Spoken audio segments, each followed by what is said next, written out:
Hello everyone, good morning. कैसे हैं आप सभी लोग? उम्मीद करती हूँ अच्छे ही होंगे। मैं प्रिया स्वागत करती हूँ आप सभी का आपके अपने यूट्यूब चैनल में।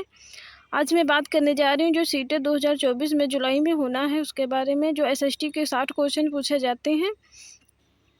अगर आप लोग कक्षा 6 से लेके 8 तक की एनसीईआरटी को अच्छी तरीके से 2-3 बार पढ़ लेते हैं तो 60 में से 50 क्वेश्चन आपके अवश्य एग्जाम में सही हो जाएंगे, क्योंकि जो भी क्वेश्चन पूछे जाते हैं वो अच्छा से 6 से लेके 8 तक की एनसीईआरटी से ही पूछे जाते हैं।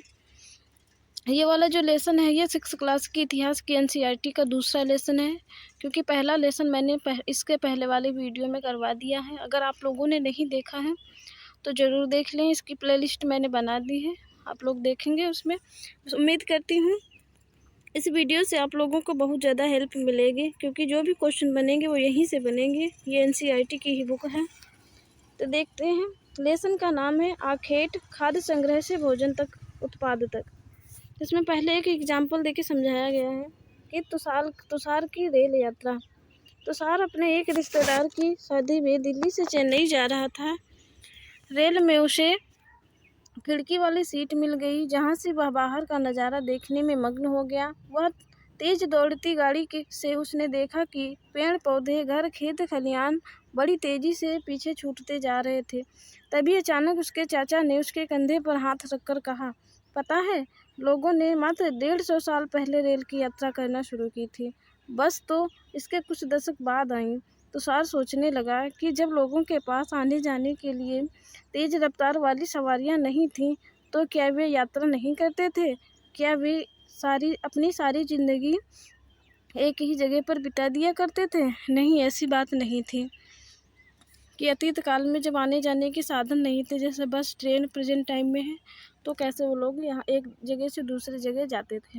इसमें फिर हेडिंग दी गई है क्वेश्चन के रूप में कि आरंभिक मानव, आखिर वे इधर उधर क्यों घूमते रहते थे, क्या कारण थे? आगे दिया गया है, हम उन लोगों के बारे में जानते हैं जो इस उपमहाद्वीप में 20 लाख साल पहले रहा करते थे। आज हम उन्हें आखेटक खाद्य संग्रह के नाम से जानते हैं। भोजन का इंतजाम करने की विधि के आधार पर उन्हें इस नाम से पुकारा जाता है। आदिकाल के लोगों को आखेटक या खाद्य संग्राहक क्यों कहते हैं? क्योंकि वो भोजन का इंतजाम करने की विधि ही ऐसी थी, क्योंकि एक जगह से उधर दूसरी जगह पे आखेटक यानी शिकार करते हुए घूमते रहते थे, इसलिए उन्हें आखेटक या खाद्य संग्रह के नाम से जाना जाता है। आगे है, आमतौर पर खाने के लिए वे जंगली जानवरों का शिकार करते थे, मछलियाँ और चिड़िया पकड़ते थे, फल फूल, दाने, पौधे, पत्तियाँ, अंडे इकट्ठा किया करते थे। आखेटक खाद्य संग्राहक समुदाय के लोग एक जगह से दूसरी जगह पर घूमते रहते थे। ऐसा करने के कई कारण थे। आदिकाल में लोग इधर से उधर घूमते रहते थे, तो क्या कारण थे जो ऐसा वो लोग करते थे? इसमें दिया गया है कि पहला कारण यह है कि अगर वे एक ही जगह पर ज़्यादा दिनों तक रहें तो आसपास के पौधों, फलों और जानवरों को खाकर समाप्त कर देते थे, इसलिए और भोजन की तलाश में उन्हें दूसरी जगहों पर जाना पड़ता था।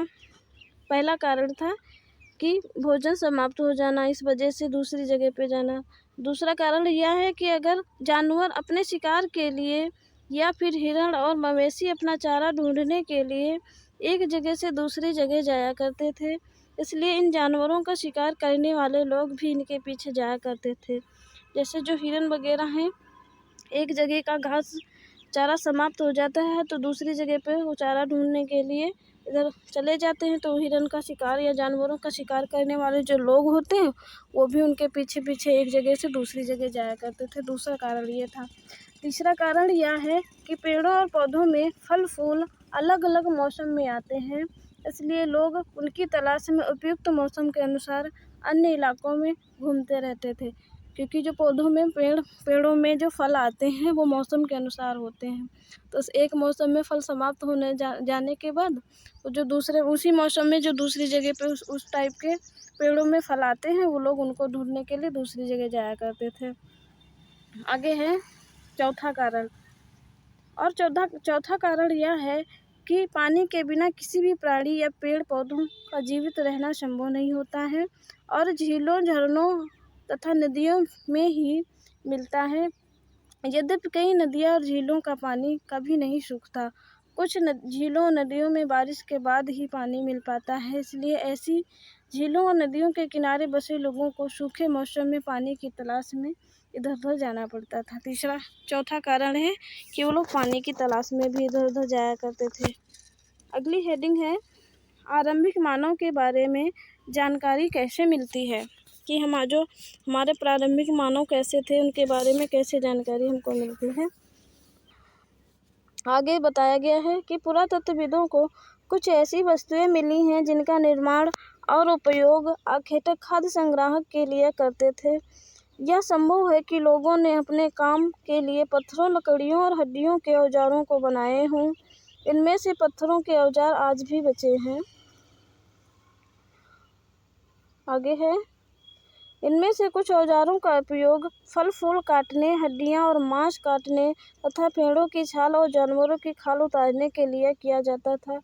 कुछ के साथ हड्डियों या लकड़ियों के मुट्ठे लगाकर भाले और बाण जैसे हथियार बनाए जाते थे। कुछ औजारों से लकड़ियां काटी जाती थीं। लकड़ियों का उपयोग ईंधन के साथ साथ झोपड़ियां और औजार बनाने के लिए भी किया जाता था। ये जो औजार दिए गए हैं इनके बारे में बताया गया है। पत्थर के बने हुए पत्थर के औजारों का उपयोग बाएं इंसान को खाने योग्य जड़ों को खोदने के लिए किया जाता था। ये बाईं तरफ दिया गया है। ये जड़ों को खोदने के लिए पत्थर के औजार बनाए गए। दाएं जानवरों की खाल से बने वस्त्रों को सिलने के लिए किया जाता था। ये जानवरों की खाल से बना हुआ वस्त्र सिला जा रहा है पत्थर के औजारों से। आगे है अगली हेडिंग, रहने की जगह निर्धारित करना, कि कहाँ पे हमको रहना है, कैसे रहना है। इसके लिए मानचित्र 2 को देखो लाल त्रिकोण वाले स्थान वे पुरा स्थल हैं जहाँ पर आखेटक खाद्य संग्राहक के होने के प्रमाण मिले हैं। इनके अलावा भी और कई स्थानों पर आखेटक खाद्य संग्राहक किया रहते थे। मानचित्र में सिर्फ कुछ गिने चुने स्थान ही चिन्हित किए गए हैं।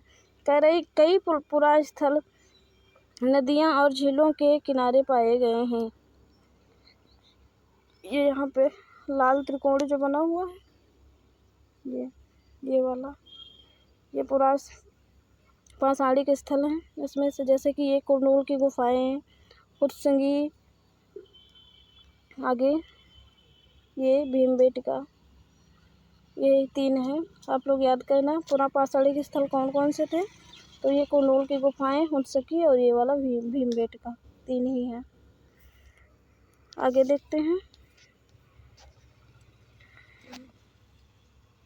क्योंकि पत्थर के उपकरण बहुत महत्वपूर्ण थे, इसलिए लोग ऐसी जगह ढूंढते रहते थे जहां अच्छे पत्थर मिल सकें। ये शैल चित्रकला, इनसे हमें क्या पता चलता है। जैसे एक शैल चित्र, इस चित्र के बारे में बताओ। जिन गुफाओं में लोग रहते थे उनमें से कुछ की दीवारों पर चित्र मिले हैं। इनमें से कुछ बहुत सुंदर उदाहरण मध्य प्रदेश और दक्षिण उत्तर प्रदेश की गुफाओं में मिले हैं। इनमें जंगली जानवरों का बड़ी कुशलता से सजीव चित्रण किया गया। वेरी इंपॉर्टेंट है। यहाँ से क्वेश्चन पूछा जाएगा कि कौन सी गुफाएं कहाँ पे प्रेजेंट टाइम में स्थित है जहाँ पे शैल चित्र मिले हैं। तो आपको बताना है मध्य प्रदेश और दक्षिणी उत्तर प्रदेश में। आगे इधर है भीमबेटका, आधुनिक मध्य प्रदेश। पुरा स्थल पर कई गुफाएं व कंदराएं मिली हैं। लोग इन गुफाओं में इसलिए रहते थे क्योंकि यहाँ उन्हें बारिश, धूप और हवाओं से राहत मिलती थी। ये गुफाएं नर्मदा घाटी के पास हैं। क्या तुम बता सकते हो कि रहने के लिए लोगों ने यह जगह क्यों चुनी होगी। ये गुफाएं दी गई हैं, भीमबेटका की गुफाएं यहाँ।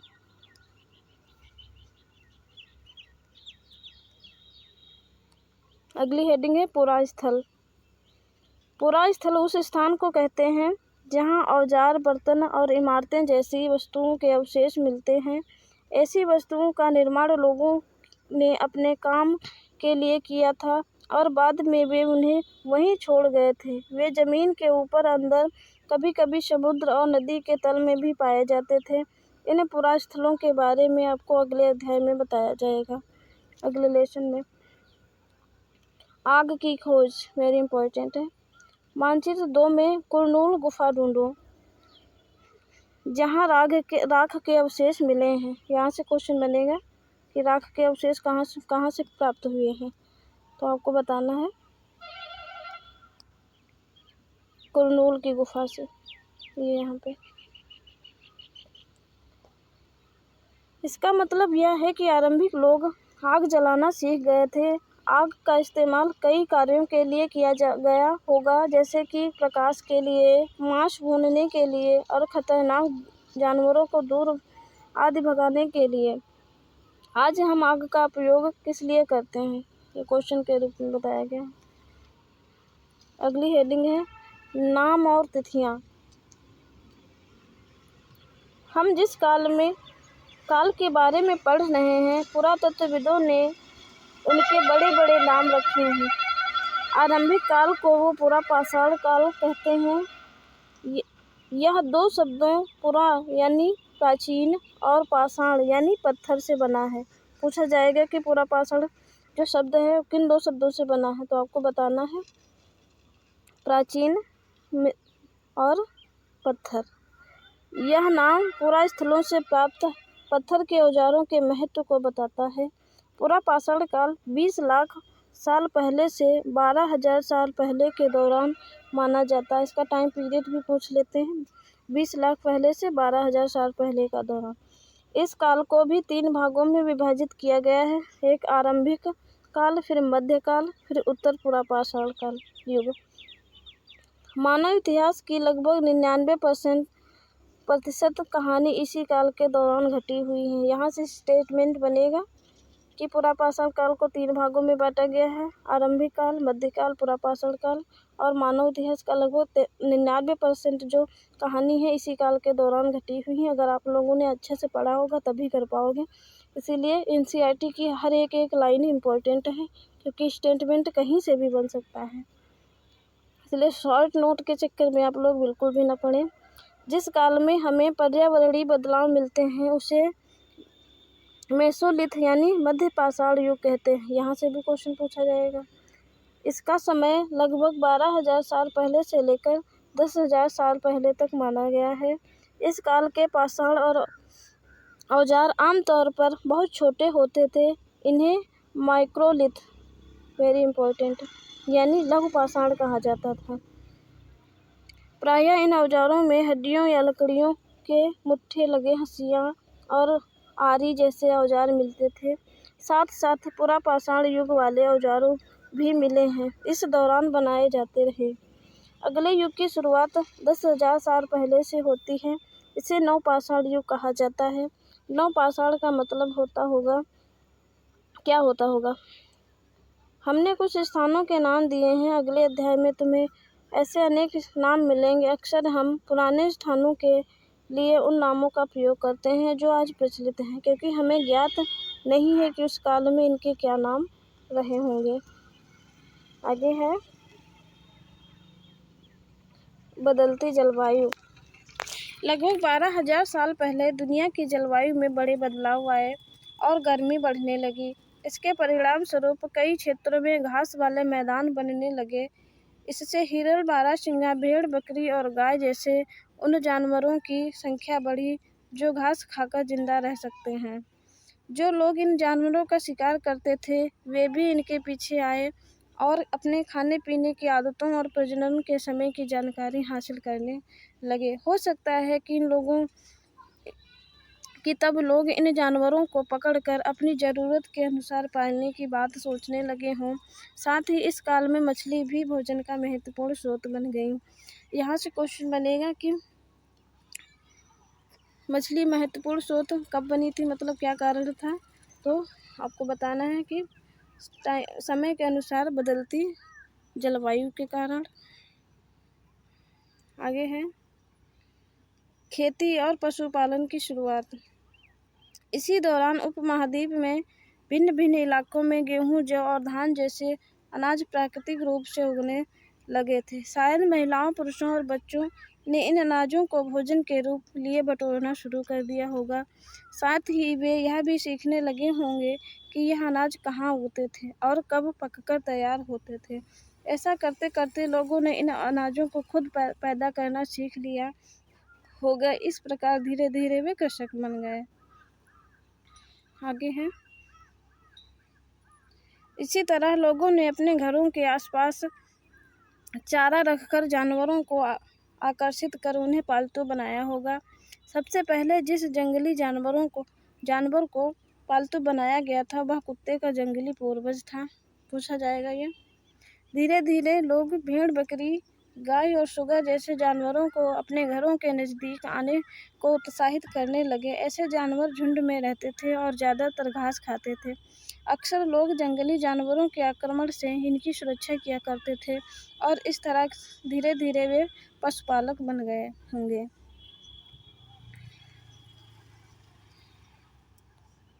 यहाँ पे अगली हेडिंग है, घरेलूकरण की प्रक्रिया। लोगों द्वारा पौधे उगाने और जानवरों की देखभाल करने में घरेलूकरण की प्रक्रिया का नाम दिया जाता है।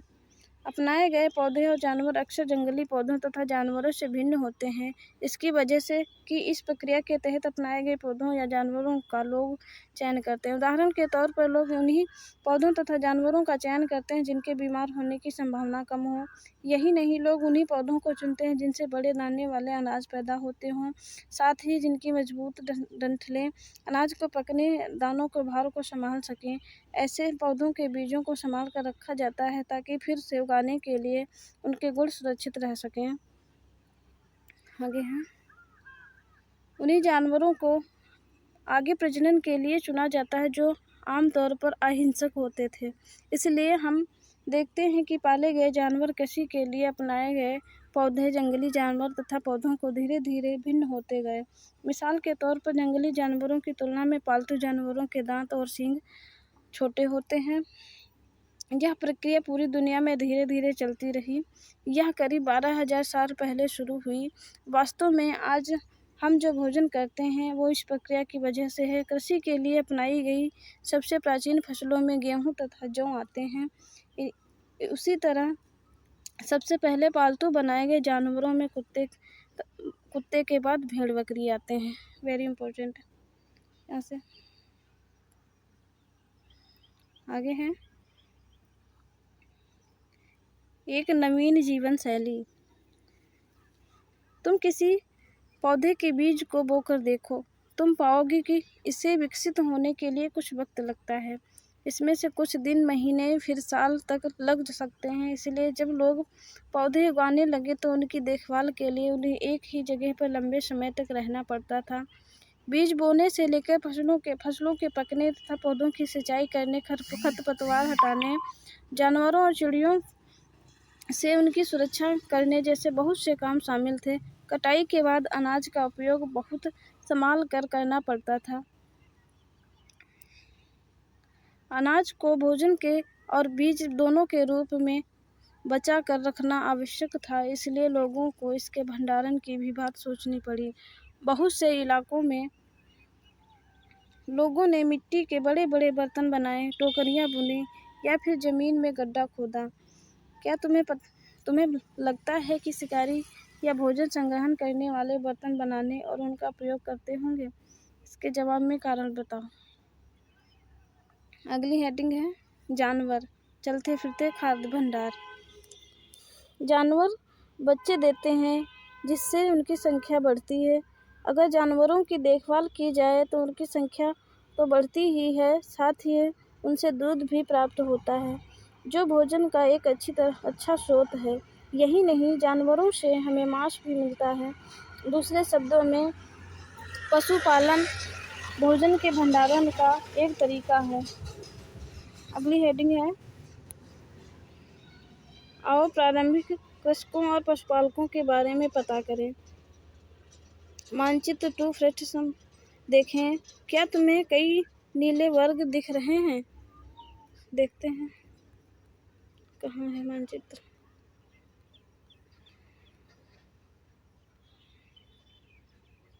ये यहाँ पे ये ये नीले वर्ग, हल्लूर,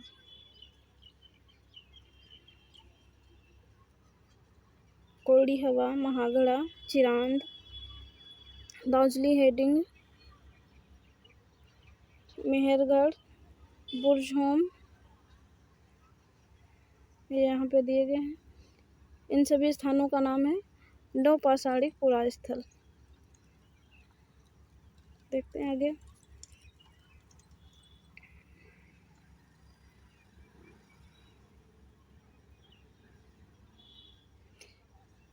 क्या तुम्हें कई नीले रंग के वर्ग दिख रहे हैं?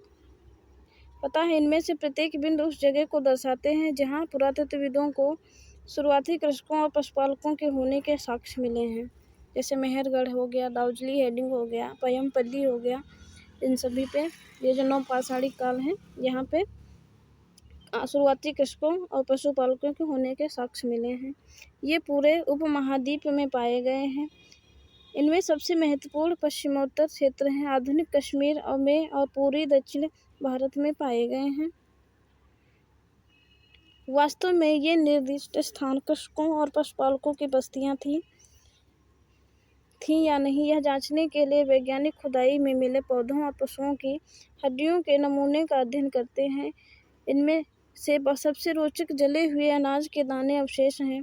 ऐसा लगता है कि ये गलती से या फिर जानबूझकर जलाए गए होंगे। वैज्ञानिक इन अनाजों के दानों की पहचान कर सकते हैं। इस तरह हमें पता चलता है कि इस उपमहाद्वीप के विभिन्न भागों में बहुत सारी फसलें उगाई जाती रही होंगी। वैज्ञानिक विभिन्न जानवरों की हड्डियों की भी पहचान कर सकते हैं। अगली हेडिंग है स्थायी जीवन की ओर। पुरातत्वविदों को कुछ पुरास्थलों पर झोपड़ियों और घरों के निशान मिले हैं, जैसे कि बुर्ज़होम वर्तमान कश्मीर में के लोग गड्ढे के नीचे घर बनाकर रहते थे। उन्हें गर्तावास कहा जाता है। वेरी इंपॉर्टेंट क्वेश्चन पूछा जाएगा, गर्तावास किसे कहते हैं? तो ऐसे लोग जो ज़मीन के नीचे गड्ढे बनाकर रहते हैं उन्हें गर्तावास कहते हैं। इनमें उतरने के लिए सीढ़ियाँ होती थी, इससे उन्हें ठंड के मौसम में सुरक्षा मिलती होगी। पुरातत्वविदों को झोपड़ियों के अंदर और बाहर दोनों ही स्थानों पर आग जलाने की जगहें मिली हैं। ऐसा लगता है कि लोग मौसम के अनुसार घर के अंदर या बाहर खाना पकाते होंगे। बहुत सारी जगहों से पत्थर के औजार भी मिले हैं। इनमें से कई ऐसे हैं, आगे है, जो पुरापाषाणी युगीन उपकरणों से भिन्न है, इसलिए इन्हें नवपाषाणी युग का माना गया है। इनमें वे औजार भी हैं जिनकी धार को और अधिक पैना करने के लिए उन पर पॉलिश चढ़ाई जाती थी। ओखली और मूसल का प्रयोग अनाज तथा वनस्पतियों से प्राप्त अन्य चीज़ों को पीसने के लिए किया जाता था। आज हजारों साल बाद भी ओखली और मूसल का प्रयोग अनाज पीसने के लिए किया जाता है। उसी तरह प्राचीन प्रस्तर युगीन औजारों का निर्माण और प्रयोग लगातार होता रहा। कुछ औजार हड्डियों से भी बनाए जाते थे।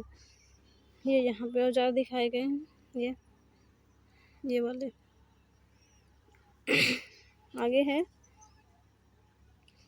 नवपाषाणी युग में पुरास्थलों से कई प्रकार के मिट्टी के बर्तन मिले हैं। कभी कभी इन पर अलंकरण भी किया जाता था। बर्तनों का उपयोग चीज़ों को रखने के लिए किया जाता था। धीरे धीरे लोग बर्तनों का प्रयोग खाना बनाने के लिए भी करते थे। चावल, गेहूं तथा दलहन जैसे अनाज अब आहार का महत्वपूर्ण हिस्सा बन गए थे। इसके साथ साथ अब लोग कपड़े भी बुनने लगे थे।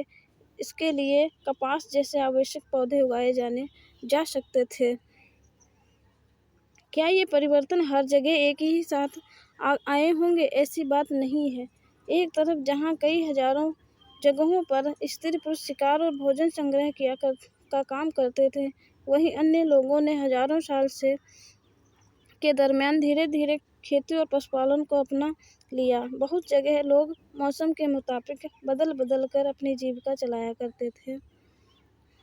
आगे है, सूक्ष्म निरीक्षण मेहरगढ़ में जीवन मृत्यु।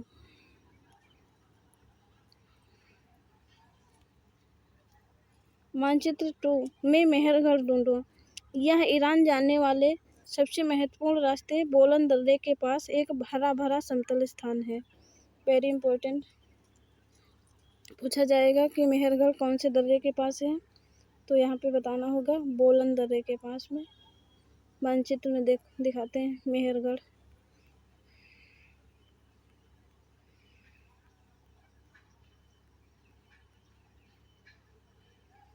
ये यहाँ पे ये है मेहरगढ़, इसी के बारे में बताया गया है नीचे।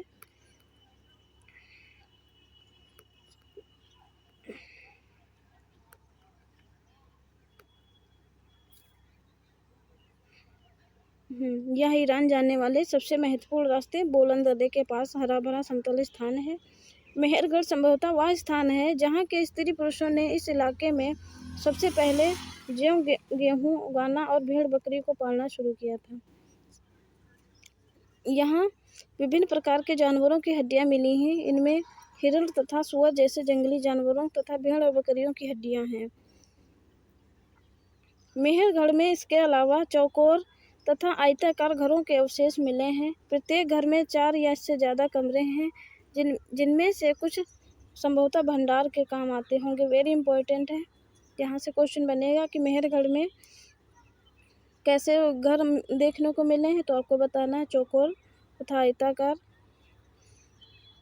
या ऐसे पूछ सकते हैं कि चौकोर और आयताकार जो घरों के अवशेष हैं वो किस जगह से मिले हैं, तो आपको बताना है मेहरगढ़ से।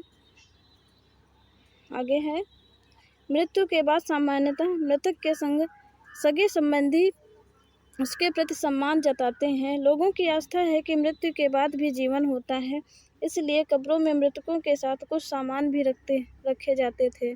मेहरगढ़ में ऐसे कई कब्रें मिली हैं। एक कब्र में एक मृतक के साथ एक बकरी को भी दफनाया गया था। संभवतः इसे परलोक में मृतक के खाने के लिए रखा गया होगा।